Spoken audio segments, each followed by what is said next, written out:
A fake HOA enforcer filmed Erin Mitchell taking out her trash at midnight and plastered her face across neighborhood forums. Posing as Captain Simmons, he stalked her with drones and bogus citations, feeding a growing online mob. But Erin had family in the Privacy Commission, and the law hit back harder than he ever expected. Just wait until you see how the whole scheme unraveled and why justice came knocking on his door instead.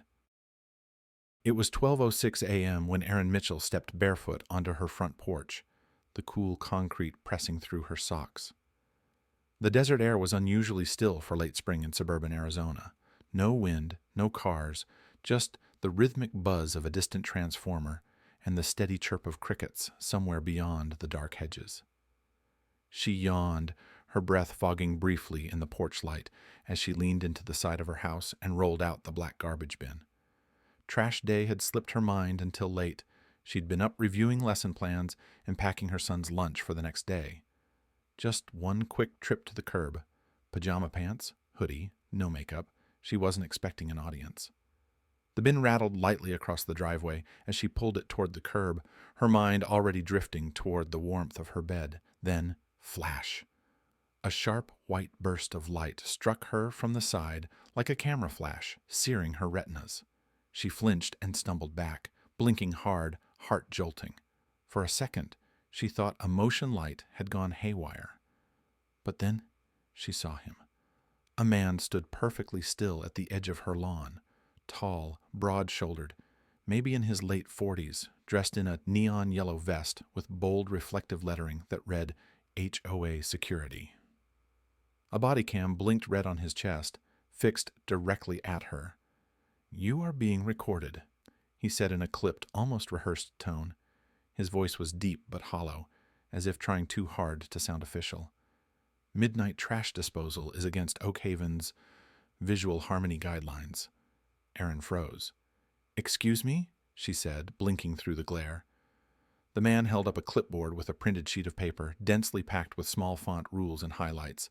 Violation: unsanctioned waste removal between the hours of 10 p.m. and 6 a.m. per HOA Residential Standards Addendum. This constitutes a visual and auditory disruption.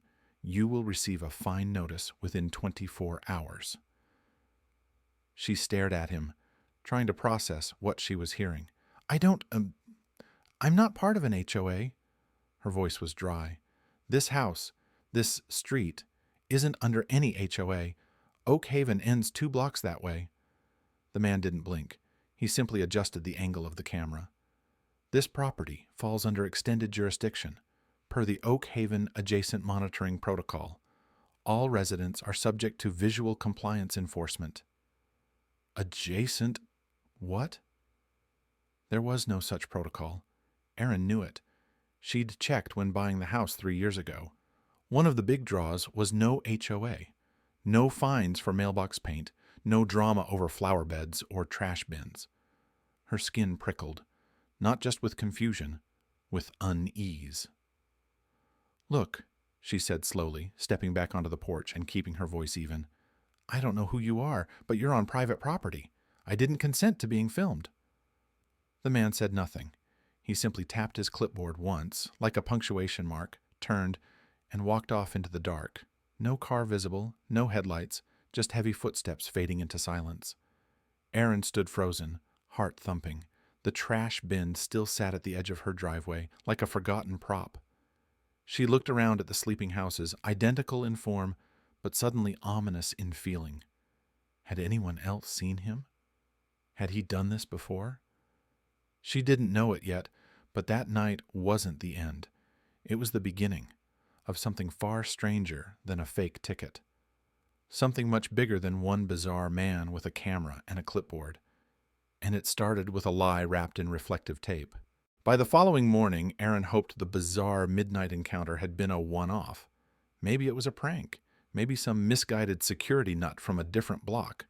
But as the days crept by, something unsettling began to settle over her house like dust. Subtle, almost invisible unless you knew how to see it. On Wednesday, a flyer was taped to her front door, folded precisely in thirds, printed in grayscale, and sealed with an actual HOA compliance sticker. The heading read, "Multiple infractions. notice of non-compliance. The bullet points below were so absurd they made her laugh at first. Unsightly lawn shadows. Improper nighttime waste behavior. Obstruction of curb symmetry. It sounded like satire, but it wasn't. Each item had a time-stamped photo attached in tiny thumbnails, most of them poorly lit, clearly taken at night through bushes or fences. In one, she was hunched over her recycling bin. In another, she was stretching a hose across her lawn. None of them were flattering. All of them felt invasive. That night, the motion light over her garage glitched, flickering once, then cutting out completely. The next evening, the porch camera she'd installed months ago to monitor package deliveries suddenly lost connection for 3 hours between 10 p.m. and 1 a.m. When it rebooted, the footage was gone, just a blank window. Erin's stomach dropped. On Friday morning, while scrolling through her phone before heading to school, she saw the alert. Her friend Cassidy had tagged her in a neighborhood group Erin didn't remember joining. Protecting Oak Haven standards. Her breath caught as she opened the post. The page featured a grainy still of her from the other night, dragging the trash can in her pajama pants, face caught mid-blink. Above the photo, a caption, "Another midnight violator caught in action. Unapproved trash behavior recorded and logged. Oak Haven doesn't tolerate nighttime disorder. Enforce the standards." The post was signed, Captain Ray Simmons, HOA Compliance Enforcement. The comments were worse. Why do people think rules don't apply to them? Some folks just bring down the whole neighborhood vibe. I bet she's one of those who lets her dog bark at 6 a.m. too. Erin's hands shook as she scrolled. There were more posts. One of her unloading groceries. One of her watering her plants in shorts. One, most disturbing, of her walking her dog at dusk, clearly taken from behind. She wasn't just being watched. She was being tracked. The name Captain Ray Simmons rang no bells.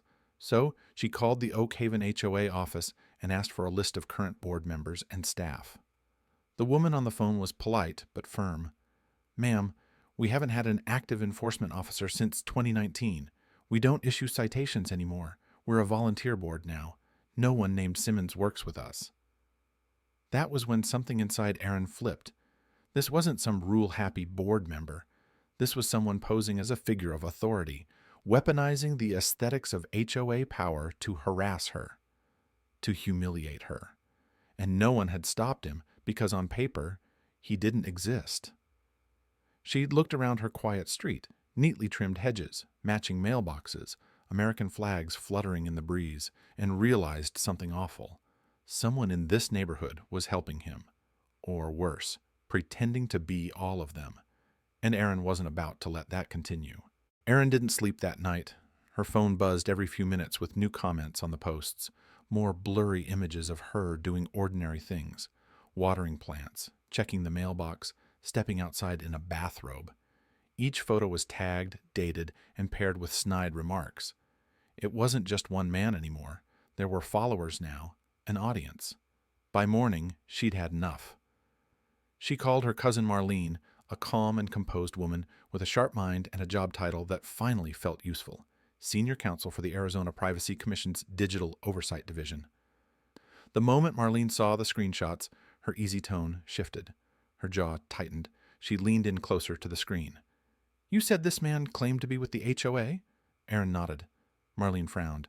"That's not just harassment," she said. "That's unlawful surveillance and impersonation of a legal entity. He's operating as if he has the right to collect data and enforce authority.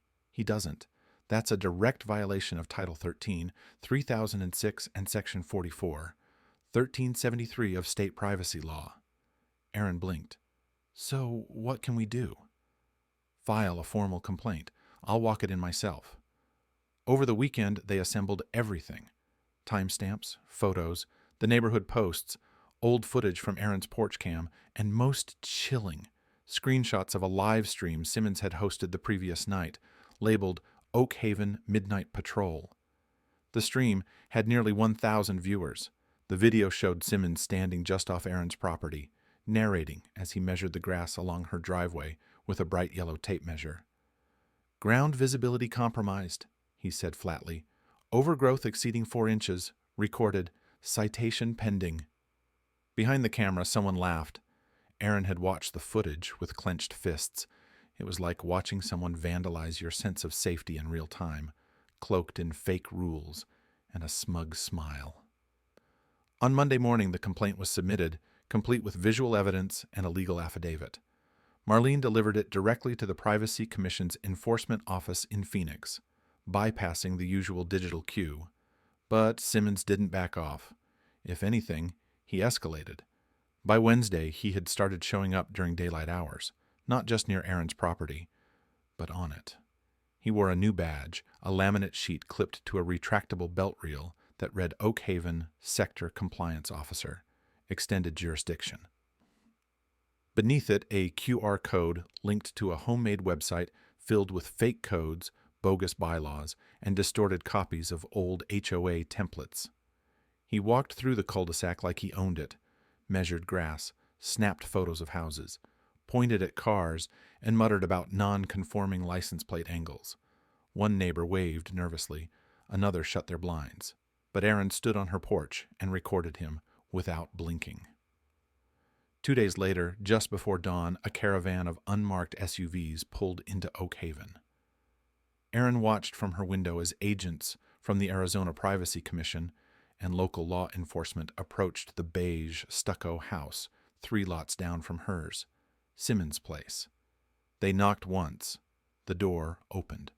The next 45 minutes played out like a scene from a procedural drama. Hard drives, surveillance logs, 3 unregistered drones, several body cams still running, a printer with stacks of fake violation slips, and a notebook, thick with pages detailing target homes, hers circled in red ink with notes like frequent violations and primary defier. Aaron's name wasn't just on his radar. She was the project. But now, the project had ended.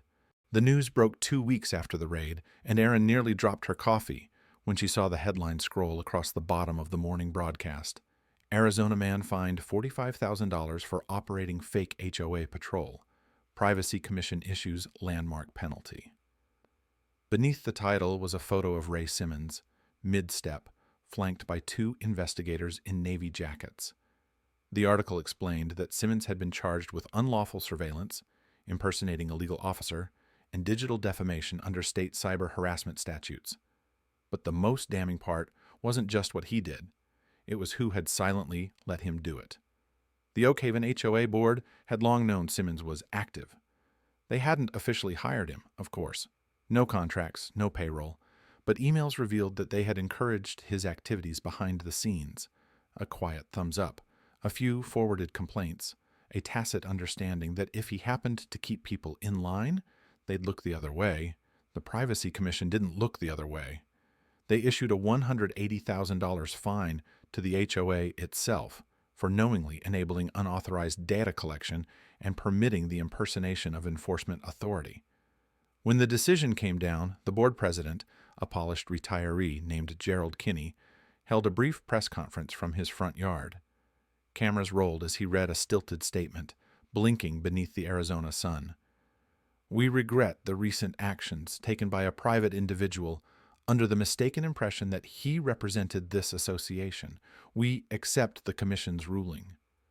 And then, in a moment that went viral within the hour, he quietly added, I resign effective immediately." The microphone went silent. The HOA's illusion of control crumbled.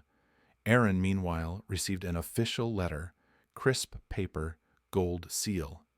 Her image was ordered to be removed from all digital platforms where it had been posted without consent. Every post, every photo, every violation note, gone. A formal apology was sent to every household in Oak Haven, stating that Aaron Mitchell had never committed a single infraction and had, in fact, been subjected to targeted and unauthorized surveillance in direct violation of her right to privacy. Her neighbors started waving again. Some offered quiet nods. One even brought over a pie. But the real surprise came 6 months later, when Aaron received a phone call from the commission's regional office.